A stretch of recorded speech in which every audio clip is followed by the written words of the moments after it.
Aí. Alô, amigos, senhoras e senhores, um abraço muito grande. Estamos chegando e estamos iniciando mais um programa Paulo Brito. Hoje, terça-feira. Segunda-feira, nós estamos aqui recebendo a visita do grande amigo, empresário, biriguense, Carlos Alberto Mestriné, carinhosamente o Carlinhos aqui. E hoje o assunto é muito importante porque realmente aí o Carlinhos é o dono do assunto. E agradecemos a presença dele. Carlinhos, obrigado pela sua presença. Bom dia, Carlinhos. Bom dia, Paulo. É um prazer aqui estar com você. Fazia muito tempo que não estava aqui, é muito bom revê-lo e com saúde, isso é importante. E estamos aqui à disposição para tirar dúvidas, enfim, até o papo. Carlinhos, com essa pandemia aí, a indústria, principalmente a indústria calçados clean, ela sofreu algum abalo muito grande. Como é que foi a pandemia para você alcançar isso? Paulo, a indústria, de certa forma, ela vem retomando as atividades, não só a Birigui, mas eu acho que no Brasil como um todo. Nós vivemos 2 anos difíceis. Nós tivemos 2 anos que as encomendas foram reduzidas e a gente teve que se ajustar, adequar uma nova realidade. Agora, 2021, já houve uma retomada. 2022, nós não tivemos obstáculos de paralisações de fábrica, enfim, nós não tivemos mais nenhum surto grave da pandemia. Aí a indústria começou a andar. E a gente percebe que não só o mercado interno, mas as exportações andaram bem. Então as indústrias de Birigui, ela vem retomando suas atividades pautada no mercado interno, na retomada do varejo e também nas exportações. Então Birigui vive hoje momentos já importantes e bons de retomada de emprego, de vendas fechando o ano.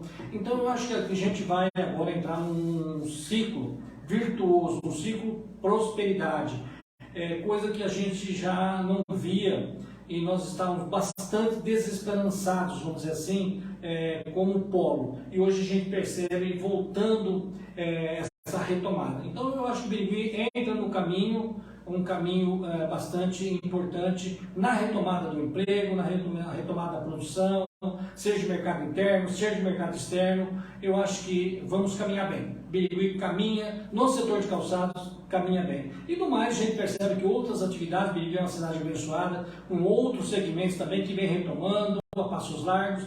Eu acho que o Birigui vai entrar assim, num ciclo extremamente de empregabilidade, de geração de riquezas, de prosperidade. Certo. E isso deve ao fato, por exemplo, do governo federal, do governo estadual ajudarem? Olha, eu sou uma pessoa, sempre eu fui otimista, eu sempre trabalhei, claro, com fatos, com dados, mas sempre otimista. Este governo que a gente vive aí, o governo federal, é um governo que tem buscado alternativas, buscado soluções para que as empresas trabalhem, prosperem, gerem emprego. E olha, sabemos que esse governo tem enfrentado adversidades enormes, desde as questões hídricas, passando pelas questões sanitárias, né, que foi a questão da pandemia, que foi gravíssima, foi a pior adversidade que nós tivemos na história, entendeu?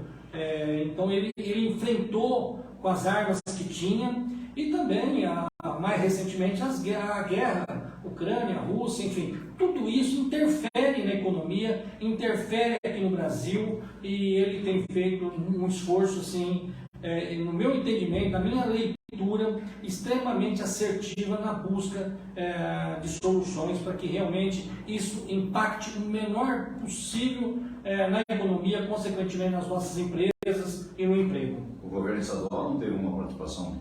Olha, o governo federal, o governo estadual, ele teve um pouco, eu acho que houve uma quebra de braço, governo federal, governo estadual, e eu acho que isso não foi bom para o estado de São Paulo. Eu acho que São Paulo perdeu uma posição que poderia estar na vanguarda.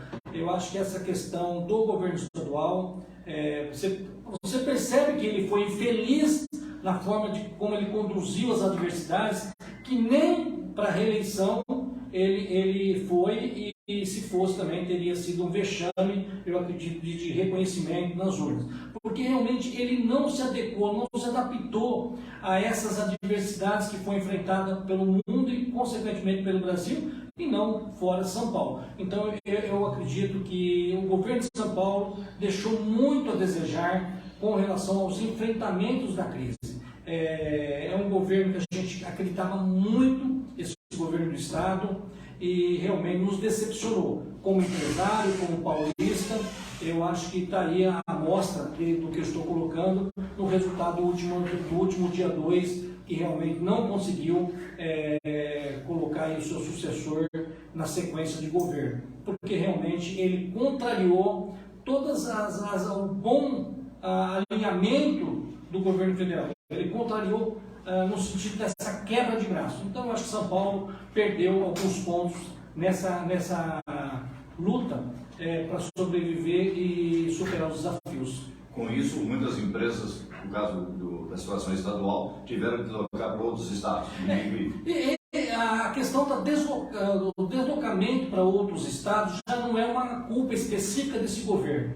É algo que já vem ao longo dos últimos governos, não vamos... Governo estadual. Do governo estadual. A questão da tributação prejudica muito a sobrevivência das indústrias. Então, algumas indústrias importantes de Birigui foram para Mato Grosso do Sul, para algumas cidades aqui que está aí, principalmente Três Lagoas, Paranaíba, enfim, em função dessa tributação. Mas não foi necessariamente neste último governo. Porque é a busca pela sobrevivência, Paulo. A indústria, ela é sacrificada na tributação. Então, ela tem buscado alternativas para poder competir com outras indústrias, seja de Minas Gerais, seja aí do Nordeste. Nós precisamos ter as mesmas condições tributárias para competir. E é isso que faz com que algumas indústrias migrou parte para outro estado. Então, eu acho que o governo do estado, e a gente percebe que esse governo que está aí, principalmente, nós temos aí dia 30 uma nova eleição, porque é o segundo turno, mas é uma nova eleição, e a gente acredita que nós temos uma aposta muito grande, que é o governo do Tarcísio, que ele tem uma visão macro, ele tem uma visão sistêmica, não só de infraestrutura, mas também de tributos. Eu acredito que a gente pode ter aí uma esperança de um governo olhando para o setor produtivo, para a indústria, para o varejo, áreas de serviço, enfim. É um governo que aparentemente, se realmente tiver êxito, pode trazer boas notícias aí para o estado de São Paulo, porque a gente sabe que o governo do PT, nós já conhecemos a metodologia do governo do PT, conhecemos o governo do Haddad em São Paulo, quando prefeito, não seria o melhor para o estado de São Paulo. Essa é a minha visão. A gente não tem como não relacionar política e economia, porque, infelizmente, eles à frente do estado ou do país, com certeza, a gente tem o reflexo na economia. Então, a política anda muito lado a lado com a economia. Então, a gente também torce para que realmente os governantes de 2023 em diante sejam pessoas alinhadas com aquilo que nós acreditamos, que é emprego, geração de renda, para que realmente a população possa consumir, possa realmente viver dias melhores. Carlinhos, já que nós entramos no assunto político, a eleição está chegando aí, você diz que é uma nova eleição. As perspectivas de vitória do Tarcísio já é notória. O Lula está ameaçando, ganhando o primeiro turno.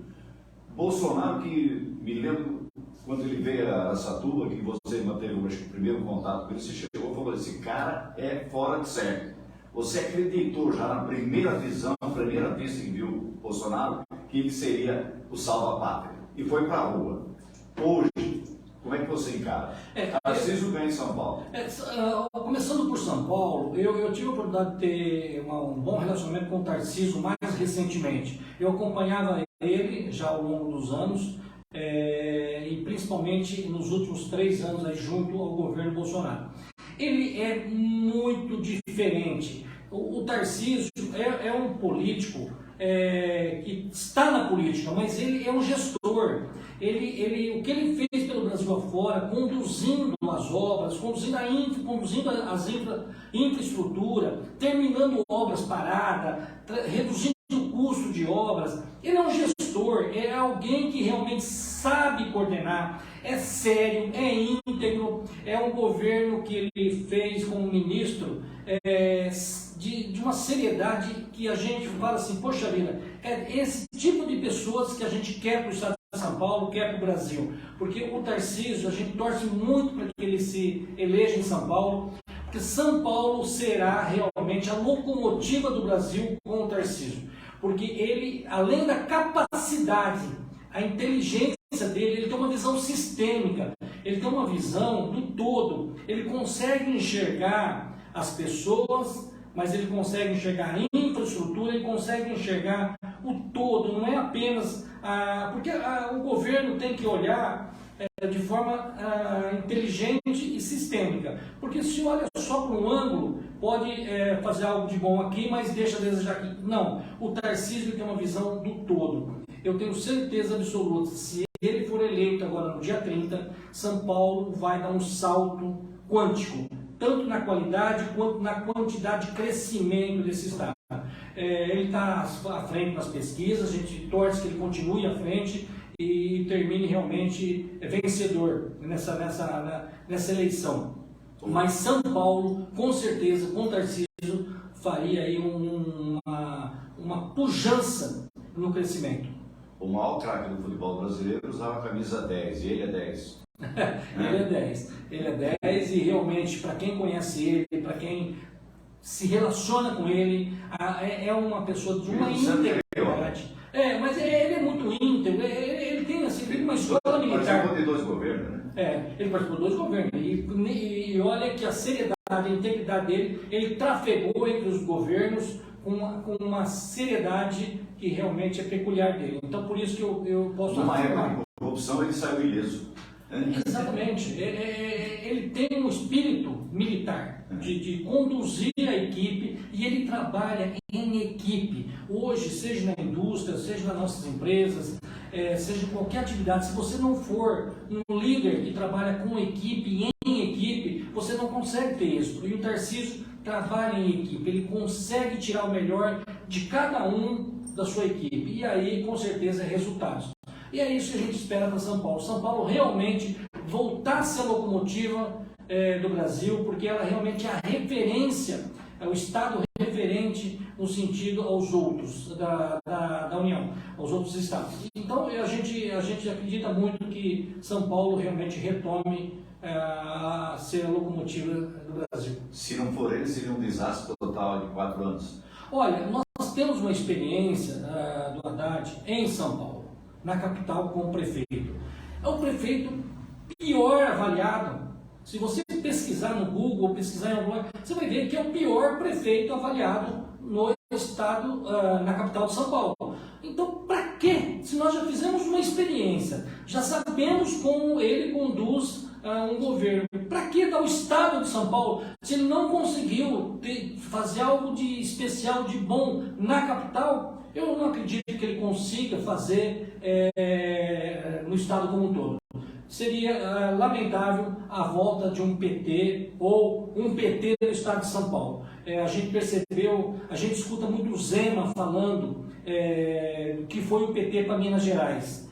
Imagina um PT em São Paulo. Não seria diferente, porque realmente aonde o PT passa, ele deixa um rescaldo difícil de ser consertado. Vai anos e anos para consertar um governo petista. Você tem medo que isso ocorra? Olha, São Paulo, eu estou um pouco mais tranquilo, porque eu acho que o paulista já percebeu, reconheceu na figura do Tarcísio aquele que deve dirigir o estado de São Paulo para os próximos 4 anos. É claro, tem muito trabalho pela frente, temos 2 semanas de trabalho, eu acredito que há um engajamento aí para que realmente o Tarcísio seja eleito. Mas é uma eleição a gente só vai saber na apuração das urnas. Mas com certeza eu tenho receio do PT no estado de São Paulo, sim, com certeza. Eu falei camisa 10 para o jogador Pelé e refiro também a um grande ator que foi o Tarcísio Meira, então é Tarcísio. Tarcísio, você vê que o Tarcísio foi bom, então, o Tarcísio como ator, como jogador e agora, quem sabe, como governador. Carlinhos, e agora? Você assistiu o debate de ontem, né? Olha, eu assisti... Ou você foi dormir? Não, eu assisti o debate, depois assisti as entrevistas, para poder a gente acompanhar, porque a gente está muito próximo dessa eleição presidencial, não só de governo, mas também a presidencial, porque a importância para o nosso futuro, Paulo, é algo assim relevante. Eu diria que vai ser a eleição mais importante da história do Brasil. Eu vejo que é um divisor de água. Nós estamos assim, tem dois rumos. Nós temos condições de decidir por onde nós queremos caminhar. Se nós queremos um governo que traz liberdade, se um governo que realmente permita a expressão, que a gente possa falar, usar a internet, usar todos os meios hoje digitais, expressar as nossas opiniões, ou um governo que vai tolher, vai cortar, vai eliminar, regular os canais de comunicação. E está muito claro que o governo do PT, ele vai regular, ele vai glosar, ele vai administrar os canais de comunicação. Ele já disse e afirma isso. Então, um país precisa de liberdade, liberdade de expressão. E esse governo que está aí, o Bolsonaro, que busca a reeleição, ele é um governo que está totalmente a favor da liberdade de expressão. Imagina, Paulo, um governo que apanhou 4 anos apanhou todos os dias, de forma, olha, eu não sei como esse cara aguenta apanhar. Em todos os sentidos. Em todo sentido, principalmente a grande mídia, bate nele de manhã, no almoço, à noite, o tempo todo, e ele tem suportado. Ele não fez nada, absolutamente nada, para proibir ou para coibir a imprensa. Ele deixa a imprensa agir como bem entende. Livre expressão, liberdade de expressão. Esse é o governo. O outro, qualquer pancada, qualquer adversidade, já quer segurar, já quer coibir, já quer regulamentar. Então, eu acho que o Bolsonaro tem uma linha de raciocínio não só com a economia, mas também com relação à expressão, à liberdade de expressão. Esse é um ponto importante. Um outro ponto também, você percebe que o governo Bolsonaro, ele quer ter um governo enxuto, ele quer ter o mínimo necessário, não é um governo inchado. Ele vem nos últimos 3 para 4 anos enxugando a máquina. Ele vem fazendo com que a máquina seja menor, menos ministério, uma máquina mais curta, para que realmente os tributos, os impostos pagos retornem realmente benefício da população. Agora, em compensação, o governo PT quer o quê? Ele quer botar todo mundo para mamar desse leite, dessa vaca. Ou seja, a vaca não aguenta. A vaca não dá conta de dar leite para todo mundo, porque ele quer um governo grande, ele quer um governo maior possível para acomodar os companheiros. Então, imagina um governo que fez coligação com Deus e o diabo, entendeu? Imagina como ele vai conseguir administrar, porque vai ter que dar ministério para cá, ministério para lá, estatal para cá, estatal para lá. É um governo que já está totalmente contaminado. E nós sabemos o que aconteceu no passado, quando o governo fez isso.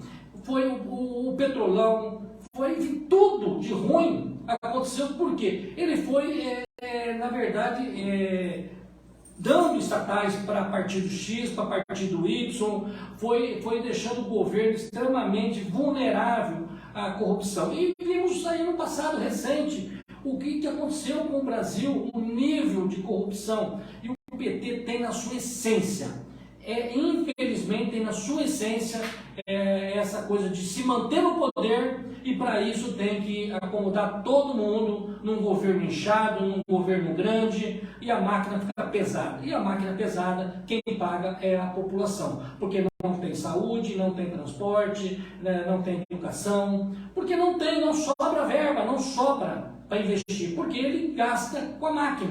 Infelizmente é o desenho do PT. E quando quando você vê na questão de tributação, esse governo, a gente percebe que ele tem lutado muito para reduzir os impostos, para diminuir não só os combustíveis, mas vários segmentos tem lutado para reduzir a tributação das empresas, do próprio trabalhador. É uma luta que ele tem feito. O outro governo já está dizendo que vai tributar isso, vai tributar aquilo, enfim, é uma coisa assim contra o setor produtivo, contra quem produz. Então é um governo também que para suportar a estrutura que ele quer voltar, precisa realmente de muito imposto. E ele vai vir no caminho contrário do que o governo Bolsonaro. Então, gente, é uma situação que está muito clara. Quando você olha uma Argentina, quando você olha países, aí, a própria Venezuela, Cuba, mas vamos falar de Venezuela e de Argentina. Só para você ter uma ideia, a Venezuela e a Argentina eram os dois maiores mercados das indústrias de birigüi. Nós exportávamos muitos calçados para a Venezuela, porque era um país rico, um país de consumidores, um país que a população consumia. Hoje, estão buscando comida no lixo, não tem o que comer, porque essa esquerda maldita foi para lá, enfiou o jeito de governar e levou a Venezuela para onde levou. Infelizmente, nós temos recebido diariamente irmãos venezuelanos socorrendo aqui no Brasil para que realmente consiga sobreviver. Quando você olha para a Argentina, um país adorável, um país que muitos biriguenses, muitos brasileiros têm como destino de turismo, enfim, e também exportavam muito para a Argentina. Era o principal mercado das indústrias de birigui, era a Argentina. Hoje, eles não conseguem remeter um dólar para fora da Argentina, porque não tem. Eles não têm. Então a Argentina literalmente está numa situação extremamente difícil também. Por quê? É o governo de esquerda. Então a gente precisa optar o que nós queremos para o Brasil para os próximos 4 anos. Um governo de esquerda que retrata tudo isso que a gente tem visto nos países circunvizinhos, ou nós queremos um país prosperando? Estamos ainda lentamente retomando. Porque a gente vê de situações atípicas, é guerra, é o Covid, é a crise hídrica. O Brasil está retomando o emprego, está retomando o seu crescimento. E isso não é do dia para a noite. Porque, na verdade, Paulo, o meu irmão fala uma coisa muito importante. O caminho do céu é estreito, é apertado, é escuro. O caminho do inferno é largo, iluminado, tem cerveja, tem picanha, mas é do inferno. É bonitinho nos primeiros momentos, mas vai chegar a conta. E não tem como sustentar isso. É uma mentira. É uma mentira. Ontem, assim, no debate, eu fico indignado. O Lula é um artista. Ele é um ator, e um bom ator. Global. É global, inclusive é global, entendeu? Ele é um ator. Então você percebe que atores da Globo, né? Ele não tem consistência. Ele não sabe aonde vai buscar recursos. Ele não tem um programa de governo. Pede para um petista um programa de governo. Não tem um programa de governo. É só na conversa fiada que vai ter cervejinha, vai ter churrasquinho. Não existe isso. Isso aí você vai ter que trabalhar para comprar sua cerveja, comprar sua carninha, fazer seu churrasquinho. Não vai chegar nada de graça. E outra, é um governo que mente o tempo todo, é um governo que engana a população. E olha, Paulo, a gente percebe que as pessoas mais humildes, as pessoas mais simples que têm entrado nessa encenação do Lula. Agora, nós temos o Bolsonaro, que não é o cara mais agradável. Ele é, às vezes, estúpido nas suas colocações, às vezes ele fala de uma forma grosseira, mas eu prefiro ter um cara grosseiro e honesto, grosseiro que trabalha e faz, do que um artista que fala bonito, que encanta. É um encantador da serpente, como diz o Ciro Gomes. Infelizmente, nós estamos diante de 2 candidatos muito claro quem são e como agem. Então, a volta do PT seria um retrocesso para o Brasil, seria algo não dá para imaginar, em resumo. Ou seja, porque nós temos aí uma história de PT que eu vejo, eu olho pela nossa empresa, Paulo. A nossa empresa, quando o Lula entrou, nós empregávamos em torno de 4.500 pessoas, 4.500 funcionários. Hoje a Klin emprega 2.500 funcionários. Esses anos de PT foi traumático para a indústria de Birigui, para a indústria de Jaú, para a indústria de Franca, entendeu? As indústrias foram reduzindo os seus tamanhos, os seus empregos, porque eles não investem na industrialização. Na verdade, esses anos todos não houve investimento na industrialização. Eles viram as costas para as indústrias, e aí quem produz, quem realmente faz. Então governos muito preocupados em se manter no poder, manter os amigos na corte, mas pouco faz efetivamente para a produção, para a riqueza do Brasil. O discurso é um e a prática é outro. Ah, mas nós tivemos 2, 3 anos bons do governo Lula. Eu até concordo que nós tivemos 2, 3 anos do governo Lula, mas é que o mundo conspirou a favor. As commodities estavam sendo desejadas pelo mundo inteiro. Então o Brasil foi a bola da vez, e aí foi assim, quase por... naturalmente o Brasil melhorou, mas não foi por questão de governo. Então eu acho que nós estamos diante aí de uma situação de decisão muito importante. Quando você olha questão de drogas, esse governo atual foi o governo que mais apreendeu drogas, e é contra as drogas, ele é contra os traficantes, ele é contra tudo isso que a gente vê, que não quer para os nossos filhos, não quer para os nossos netos, não quer para a comunidade. Esses caras defendem exatamente o que nós somos contra. Sem discutir a questão do aborto, não entrar nesse mérito, mas também são a favor. Agora, nos últimos dias, estão dizendo que não, mas tem declarações aí, só na internet, a favor, são totalmente a favor do aborto. E aí, gente, a questão das opções religiosas, seja católica, seja evangélica, enfim, não importa, mas a questão do cristão, eles também não se alinham com os cristãos. Então, você percebe que é um governo que está desalinhado com a família, está desalinhado com as questões que a gente acredita. Então, eu vejo assim, com muito temor uma possível eleição do PT novamente. O Brasil voltaria 20 anos atrás. Eu vou falar uma coisa para você. Se não tivesse a questão de corrupção, se vamos imaginar que o Lula fosse um cara honesto, certo, que ele tivesse um governo honesto. São Francisco. Tá.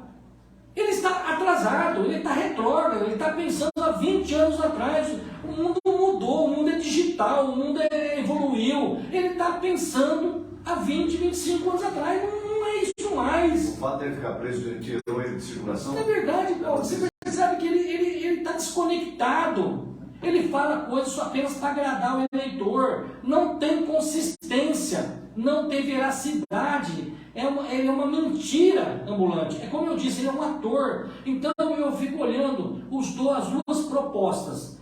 Totalmente distintas. Dois governos que nós já conhecemos. Eu não estou procurando genro, eu não estou procurando cunhado, eu estou procurando alguém para governar o Brasil. Agora, porque se eu quisesse um cara simpático, agradável, um cara que tapinha nas costas, que falava macio, não é o Bolsonaro. O Bolsonaro fala o que tem que ser falado, ele fala a verdade, ele fala que o coração dele manda, o que a mente dele manda, ele expressa. Ele passa a régua. É o cara que fala a verdade. A gente lembra, você lembra do Borini? Uhum. O Borini foi o melhor prefeito que teve em Birigui. Falei para você no começo, né? Ele foi o melhor prefeito, mas é autêntico, é verdadeiro. O Borini fala o que pensa, ele fala aquilo que ele acredita. Isso é o Bolsonaro. Ele fala o que ele acredita. Olha, e a imprensa distorce. A maior parte das falas do Bolsonaro são distorcidas pela imprensa. E elas fazem um papel exemplar em distorcer a fala do Bolsonaro. É perfeito? Não é perfeito. Mas entre um e o outro, eu não tenho dúvida que nós temos aí a alternativa de botar o Brasil num outro fluxo, numa outra possibilidade de crescimento e prosperidade. E realmente as pessoas terem esperança de dias melhores, de oportunidades, porque quando a gente olha, às vezes a gente vai discutir com alguém que não vota no Bolsonaro e faz a opção de votar no Lula, pessoas desesperançadas. cansadas, pessoas que não conseguem enxergar uma luz no fim do túnel e vai apostar na facilidade, apostar no caminho que é mais fácil. A gente sabe o fim desse caminho, vai nos levar ao caos novamente. Nós estamos rodando aí várias mensagens aí de pessoas pedindo, implorando para que aquele voto útil seja verificado no próximo dia 30. Essa diferença que houve no primeiro turno, dá para retirar? Ô Paulo, nós temos algumas coisas que é muito importante a gente olhar. Nós temos, só para você ter uma ideia, nós temos, a Simone Tebet teve 5 milhões de votos. Certo. O Ciro Gomes teve 3 milhões e meio de votos. Os outros candidatos teve 1,5 milhão. Nulos, nós teve 3 milhões e meio. Brancos, 2 milhões. E a abstenção foi 32 milhões. Nós estamos falando em 47 milhões e 500 mil votos, que está aí, entendeu? Para ser trabalhado pelos candidatos. Eu acredito que se nós conseguirmos convencer as pessoas de não se abster, ou seja, ir votar no dia 30, não anular seus votos, ou não votar em branco, e fazer a opção para o que é melhor para o Brasil, essa diferença será tirada com facilidade. Hoje já tirou. Na verdade, hoje é um empate técnico, mas o estado de São Paulo, com o estado de Minas e com o estado do Rio de Janeiro, esses três estados, com certeza que tem uma votação mais expressiva, que representa 40% da votação do Brasil, esses 3 estados, com certeza esses 3 estados conseguiriam ter uma votação para suportar eventuais outros estados que a gente não tenha a vitória do Bolsonaro. Então eu vejo com muita esperança a vitória do Bolsonaro. Mas eu pediria, assim, Paulo, aproveitar a oportunidade aqui de estar com você, não deixe de votar. Você que está me ouvindo, você que está assistindo, não deixe de votar. É importante levar o seu voto no dia 30. Se tiver alguma pessoa que tem dificuldade de locomoção, por idade ou por alguma deficiência, leve essa pessoa para votar. É muito importante todos nós irmos votar no dia 30. Não vote em branco, não vote nulo, não seja aquele isentão, não gosto nem de um nem de outro, não faça isso. Então, vote no menos pior, mas votem. Não leve as coisas pelo lado pessoal. Nós precisamos pensar nos nossos filhos, nos nossos netos, nas nossas crenças, na nossa fé, porque realmente eu vejo com muito perigo uma eventual eleição do Lula para o Brasil. Você está preocupado? Não, eu não é preocupado, Paulo. Eu acho Você que não tem medo? Eu não tenho, porque eu estou fazendo a minha parte. Eu acho que eu estou buscando, Paulo, mostrar para as pessoas que estão próximas a mim da importância da continuidade desse governo. A gente precisa, nesses próximos 4 anos, continuar insistindo nesse caminho, para que a gente possa pensar em na próxima eleição para presidente, 2026, né? Alguém um pouco mais sereno, um pouco mais tranquilo, mas que já pega o Brasil mais avançado, mais pronto. Porque se voltar para a mão do PT, tudo que foi feito vai ser esculhambado. Tudo que foi feito vai ser desfeito, vamos dizer assim. E aí vai ter que começar do zero, daqui 4 anos. Eu não sei se eu tenho esse tempo ainda, essa força de daqui mais 4 anos para recomeçar uma história. Eu acho que a gente pode persistir no Bolsonaro. Eu acredito nele. Eu vou falar uma coisa para você. Eu conheço o Bolsonaro, tive várias vezes com o Bolsonaro. É um cara íntegro, Paulo. É um cara sério. Quando fala que ele rouba, quando ele fala da história da rachadinha, gente, filho é uma coisa, o pai é outra. Ele é sério, é um militar. Ele é um cara.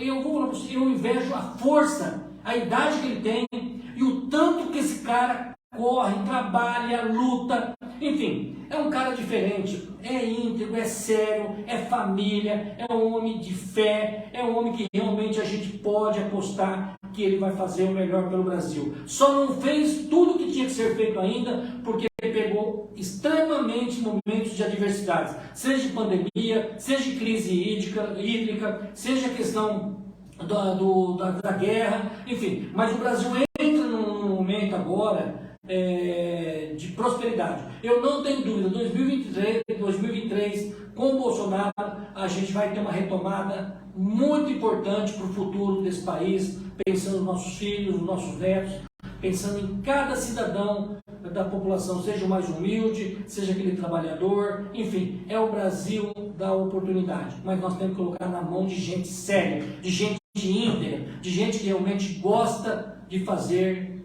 um governo sério. Eu vou arriscar uma pergunta. Bolsonaro na presidência, Tarcísio no governo, 2024, Carlinhos na prefeitura? Não, Paulo. Várias vezes a gente conversando, eu gosto de participar da política no sentido de dar uma diretriz, ajudar, contribuir para colocar nossa cidade, o nosso estado, o nosso Brasil em momentos melhores. Eu acho que como empresário eu tenho uma missão muito grande, eu estou em alguns segmentos, não só na indústria, mas também em outros segmentos, e eu procuro fazer o meu melhor no mundo empresarial. Agora, momentos como esse, eu não vou me acovardar, Paulo. Eu tenho que ir para o fronte, naquilo que eu acredito, naquilo que eu tenho certeza que é o melhor para o Estado, para o Brasil. E quando também nas eleições municipais, a gente procura ver o melhor candidato para o município e ajudar a botar os melhores candidatos para o município também. Agora, a minha parcela de contribuição é essa. Eu não preciso estar sendo na política. Eu posso participar, contribuir de uma forma indireta, que eu acho que é um papel importante. Eu não quero ser aquele isentão que vai para o rancho, que vai para o sítio, e fala, não, quem ganhar, ganhou, tá bom. Não é assim. O nosso futuro depende dessas pessoas, seja de prefeito, seja de governador, seja o presidente da República. Então eu faço o meu papel. Eu tenho certeza, Paulo, que eu tenho 2 filhos, eles sempre vão se orgulhar do pai. O pai não é omisso, o pai realmente luta por aquilo que acredita, em todas as esferas, seja na família, seja no mundo empresarial, seja no mundo político, enfim, eu não vou passar como isentão. Então eu tenho certeza que daqui a alguns anos meus filhos vão se orgulhar daquilo que eu lutei, mesmo que às vezes não seja vitorioso em todas as missões, mas pelo menos eu vou lutar com todas as minhas forças. Vamos juntos, Carinha. Obrigado, viu, meu? Obrigado, Paulo. É muito bom estar aqui com você, Paulo, e eu diria para você assim, só para deixar um recado final, não deixe de votar dia 30, e vamos tentar colocar o Brasil... Pega um idoso, pega um Paulo Brito e leva lá. Você que não está enxergando tão bem, né, Paulo? Eu posso passar aqui e levar você para votar. Mas o importante é que todos nós exerçamos o nosso papel de cidadão e de brasileiro. Precisamos realmente colocar o Brasil no rumo certo. E o rumo certo, Paulo, não tenho dúvida que é o 22, é Bolsonaro. Fizemos um programa, um abraço, viu, Carinho, um abraço na Vânia, dos das crianças, né? Para nós é sempre criança. É sempre criança. Sempre criança. É isso aí. Obrigado, Carinho, mais uma vez. Obrigado mesmo. Viu? Domingo, então, 10 em cima e 22 embaixo. Com certeza, com certeza. Esse é o meu desejo e esse é meu voto. Com certeza. Fizemos um programa especial, agradecemos o seu carinho, a sua audiência. Repita esse programa todas as vezes aí, porque é muito importante. Finaliza. E completamos mais um programa Paulo Brito no ar. Um abraço todo especial. Agradecemos os nossos apoiadores, a presença do grande empresário, grande amigo, Carlos Alberto Mestre, do Carlinhos Zaclin, que falou a verdade, falou com sinceridade e o mais importante, falou com o coração, e isso é muito importante. Um abraço, gente.